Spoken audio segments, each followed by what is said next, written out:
Hi everybody and welcome back to Lost Genre Reddit Stories.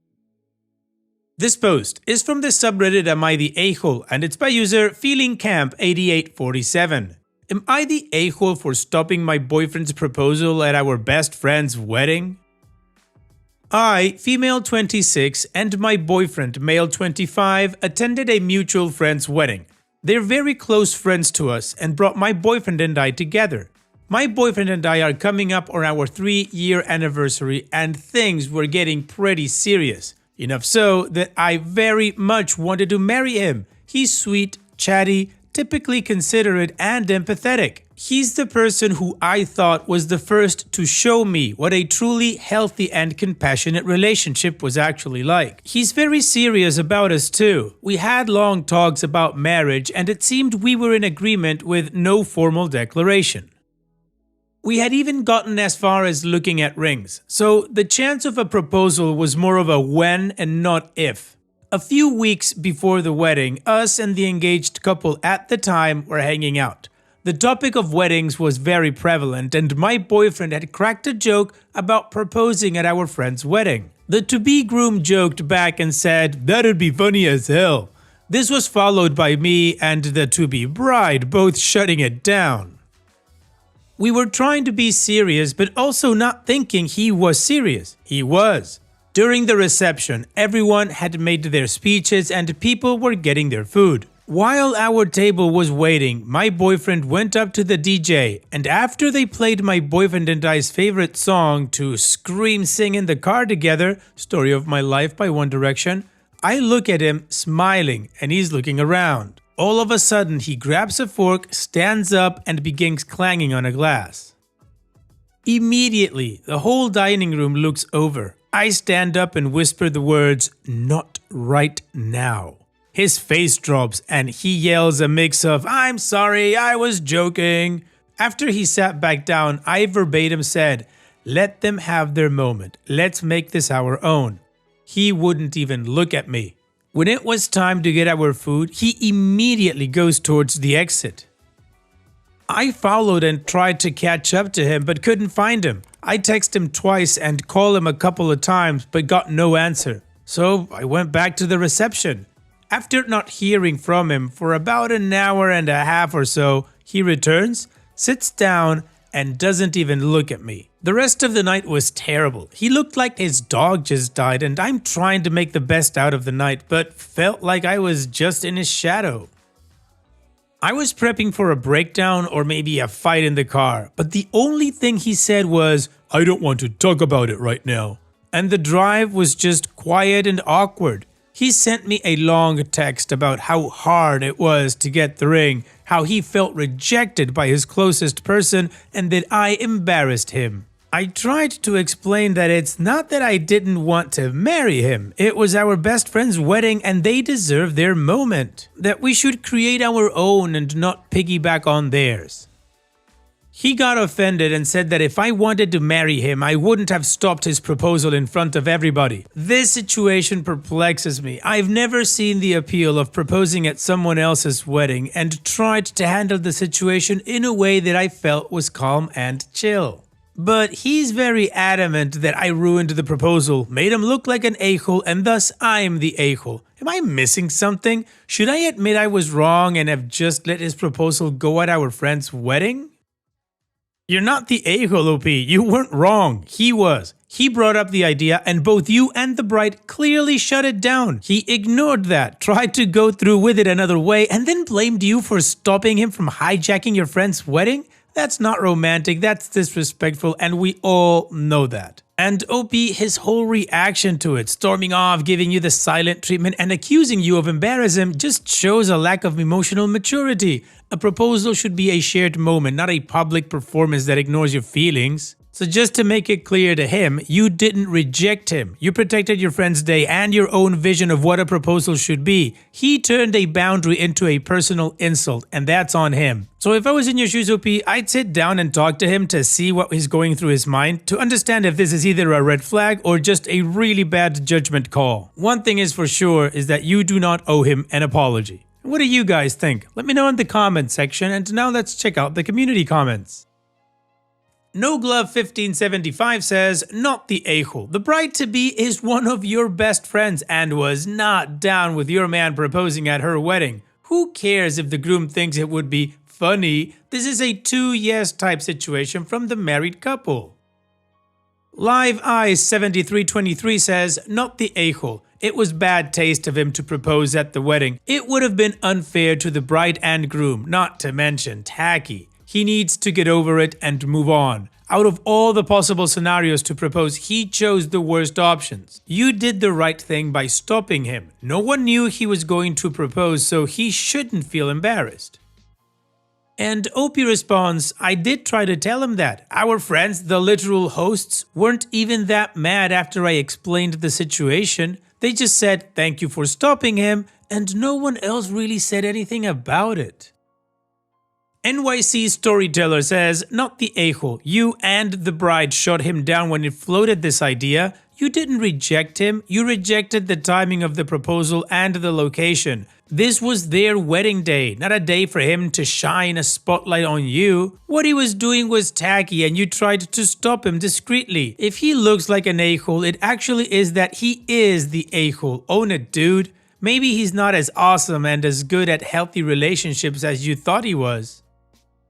And Intuitive Wisdom says, girl, I noticed you are ignoring the comments telling you that this is a bigger red flag than you think because you want to stay positive and think the best of him. But those people are not wrong. The wording in some of these replies can seem harsh, but that's not because they are all anti-relationships or anti-men. It's because unfortunately some of us have lived long enough to see how the story ends with guys like this who, in the dating phase, ignore the discomfort. Do not respect your desire even after you flat out said no about something important. Act like big milestones like a proposal are only about them and what they want, because everybody else they hurt by acting selfish should just get over it. Give you the silent treatment, stonewall you, or blame you when you stand up for what's right. This behavior will only get worse after marriage. I know you're young, so you think you know him better than some internet randos. But if you ignore this now, you will only end up paying a bigger price later. And Opie responds, I haven't responded to them, yes. However, they aren't being taken lightly. I'm using this time to really evaluate what I want, seeing if I notice any patterns or behaviors that align with what people are saying. His reaction here is really telling of how he may react in the future, and it's something that is really bothering me. Since we've been together, we've had really communicative fights, but nothing ever this big. I do want to give him time to process and see how this is approached given some time to settle. If he doesn't reach out in the next day, I'll reach out to him. Regardless of how he approaches, I do see that I'm not the a-hole here.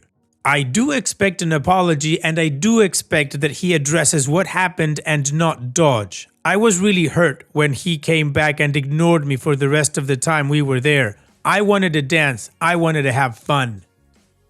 He was caught up in his feelings over something no one seemed to care much over. Please know, I am not ignoring out of not seeing any bigger picture. I'm hurting and analyzing. This is also almost 3 years I've committed where the only red flag to me was that he plays Yuumi in League of Legends. I don't want to just toss our time and future in the trash over a very crappy timed mistake.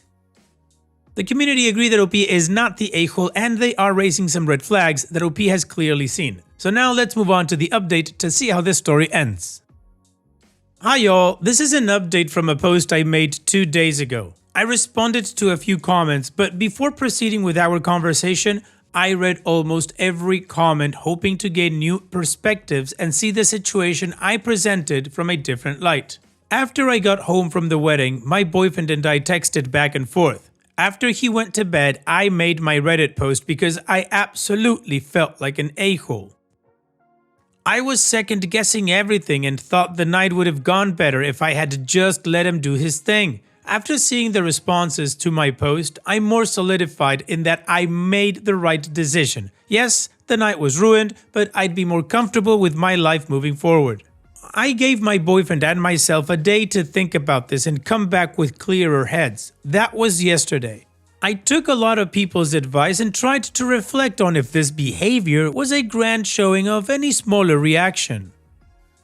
The stonewalling isn't super new. In fights at the start of our relationship, he would get quiet and make a small showing of secluding himself. I'd counter this by giving my boyfriend his space and telling him that moving forward to just say he didn't have the words to talk about it and we can reconvene when we're ready to talk. This worked for us. It gave him time to choose his words. We'd have a good discussion of what went wrong and how we could fix it moving forward.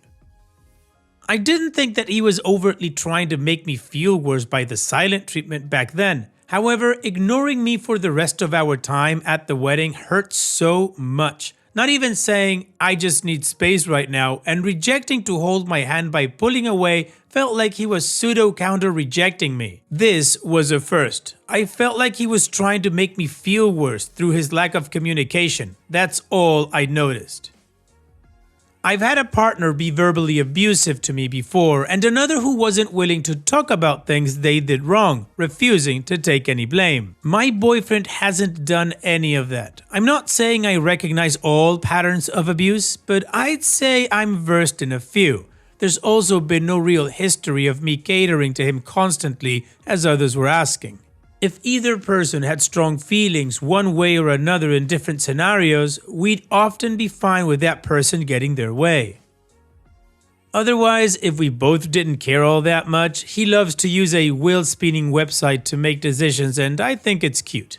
Anyway, we met earlier today. He came over and we sat in my living room. He broke down. He vehemently apologized and said he felt like an a-hole. He said he had been reflecting all of yesterday and talking to his dad about the situation. His dad got mad at him and talked him off his ego crash. His words, not mine. He had already sent a message to our friends, now flying to their honeymoon in West Europe, apologizing for making their most important day about him and for not properly celebrating them. I asked why he neglected our conversation from months before. He said that the groom and their group of friends had egged him on in private since, not to propose at the wedding, but to do it soon. He didn't originally plan on doing it at the wedding. He's had the ring with him for about a month, never had any real plan, and wanted it to just be spontaneous. He told me that he got caught up in the atmosphere of the wedding, saw his best friend and his girl, and couldn't stop picturing us in the same scenario. His urge overran his common sense, in his terms, and he made a choice he ultimately wishes he could take back. It very much spiraled from there. I noted that while his heart was in the right place, he doesn't excuse the crapstorm he put me through after. I expressed to him that ignoring me really hurt me. I told him that him saying my rejection to his proposal was the reason for his embarrassment and shutdown was unfair, especially since we had already established for him not to do that. He accepted this and continued to apologize, admitting it was very unfair of him and that he should have handled his emotions and embarrassment better, especially towards me. We had a lull in our conversation after he asked, "Where do we go from here?" At this point, I didn't want to just return back to normal. A day where I expressed to him that I felt the prettiest in a long time, expected us to have enormous fun and watch our best friends have their moment to shine, turned into a day where I was crying in my room reading Reddit comments about how I should break up with him. I genuinely thought I was the a-hole who should have just bit the bullet and accepted a proposal in a way that I and others thought wasn't okay. I told him that if we were to move forward, he needed to seek a therapist to help him manage his emotions. Not only from this, but other signs that he may have a panic disorder. My mom works for a mental health clinic and has offered resources before. I said that I needed time to rebuild my trust in him. He understood and is going to seek mental health resources through my mom's clinic. Until then, we'll be on a week or so break with an open channel of communication. He's going to find appropriate channels to better himself, and I'm going to take myself on a mini vacation after the emotional roller coaster that was this weekend. We did talk about what each other's ideal proposal was, something we should have talked about before the trigger was even pulled on it. I said that I didn't care for anything fancy, I just prefer it not to be public. He said that he wanted to make a grand showing of love to me and didn't care where or how. He asked if it was okay to have friends and family present, or if that broke my public rule. I said that was fine and was happy with the communication compromise. I also stated that I didn't want to be proposed for a while so that we could let this situation rest and figure ourselves out from here. He accepted this. Something I thought was really sweet that I wanted to mention was that before he left, he said, "I do think I owe you some dancing." And so we slow danced in my living room for about half an hour until he left. A small and romantic action, probably to earn brownie points, but the conversation did reassure me that he's willing to try and be better. He recognized he was in the wrong and that a joyful day was robbed by pride and not rejection. This was about as ideal of an outcome as I'd hoped. Thank you all for taking time out of your days to reply and bring me back to earth. Thank you to those who messaged me in private to make sure I was okay or to give input. While the future is still obscure, it's a little clearer than it was a couple of days ago. I have a clearer understanding now of what I want and what's healthy. Moving forward, I will do every ounce of weighing before I enter what should be the most important commitment you can make to a person you love, and I'll keep a more careful eye on his behaviors and how he may react to adverse situations. I hope the best for you all, as many have for me. Thank you, Heart. Well, Opie, I think this is a great update. I mean, you guys talked, he apologized. Apparently, he clearly understands that he effed up and why he did, and he wants to do better. So that's always a good thing. And you've made some decisions and drawn some boundaries. So overall, great update. So on that note, here's wishing you the best, OP. Take care and thanks for sharing. And now, let's finish this video with a mood booster post. This post is from the subreddit Malicious Compliance, and it's by user Tawny Fritz. I had my yard certified as a national wildlife habitat to spite a busybody neighbor. Our yard is wild. I mean, in the real definition of living or growing in the natural environment. We have no lawn. We aggressively remove and prevent invasive and noxious species of plants and ensure that what grows is native to our area and drought resistant. The wild flowers that grow are things like lupine, blue flag, spiderwort, black-eyed Susan, and sunflowers, among others. We have natural elements like driftwood logs to retain water, and we even have an elk skull in the yard to act as a shelter for critters. There's a plethora of birds, bees, bunnies, and other wildlife. More wildlife than any yard in the area, as far as I can tell. It's beautiful and alive, but definitely not a manicured lawn with perfectly cut grass and landscaping. Last summer, we got a notice from the county that our yard was in violation of some county ordinance.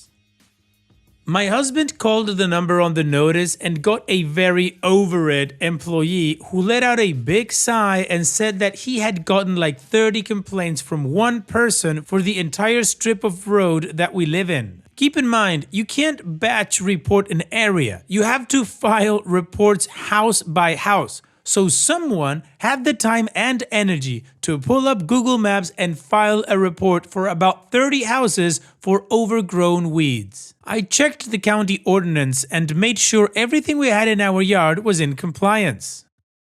Things like purposely cultivated, which our wildflowers definitely were. We planted specific species of seeds and we remove whatever's not native. None of the wild plants block any sidewalks, nor do they hang over onto any other properties. Now knowing that it was someone with way too much time on their hands, I did some reading and learned that my yard has everything needed, and then some, to qualify as a national wildlife habitat. So I filled out the form, paid the fee, and got my certificate. My husband called the county employee back who said, "Send me the certificate." He looked it over, thanked my husband for the new information he can use in the future, and closed our case. I now have signs on my yard that announce the property as a wildlife habitat, and the birds and bees get to keep living happily in the wild. OP's edit. Thank you for the overwhelming support for my little act of rebellion. I am so happy to see how many people are excited about wild yards. Long live the bees. Bzz. That said, I'm getting some really weird hate in my inbox. I don't know why this seems to have activated some negative feelings in some people. Let me clear a couple of things up. The county doesn't have HOA style restrictions. They're pretty fast and loose with the ordinances. The certificate and sign simply show that the wildness is intentional and not just a neglected yard. It offers no legal protection, and I never claimed it did. The county employee liked that he had something to show in the event someone keeps complaining. So far, we haven't had any more issues and it's been over a year. I don't really worry about resale value because I want to live in my house in a manner that brings me joy. I can easily reverse anything we've done if I need to sell for some reason. The house is paid off though, so not likely to do that anytime soon, lol. Finally, I don't feel comfortable sharing photos of my yard, and someone demanded proof I own a house? I'm really sorry, I would also want to see photos. I have just some weird issues in the past and don't want to end up doxing myself. I'm sure most of you'll understand. Heart, I'm so happy you are interested in having a wild yard as well. Nicely done, OP. I've got nothing else to say but nicely done. Fantastically handled. Thanks for sharing. And that's it for today's video. Thank you so much for taking the time to watch it. Now, if you've gotten to this point in the video, I assume that you like these stories that I'm reading out. So here are a couple more that you might enjoy. And if you don't have any time to watch another story right now, save it for later. And also, don't forget to hit that subscribe button.